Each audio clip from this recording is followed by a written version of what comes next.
शैव हि व्यापकतो श्रुतिसारा अनुसूयाकुमारा भावायेवा स्वरूपं चिदानन्दगङ्गं जगत्संभवस्थानसंहारयितुं स्वभक्ति च यामानुषं दर्शयन्तं नमामीश्वरं सद्गुरु साईनाथं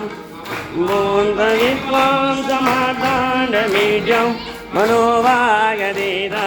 मुनिध्यानगम्यं जगद्व्यापकं निर्मलं निर्गुणन्तं नमामीश्वरं सद्गुरु साईनाथं बोधिमग्नासिदानां जनानां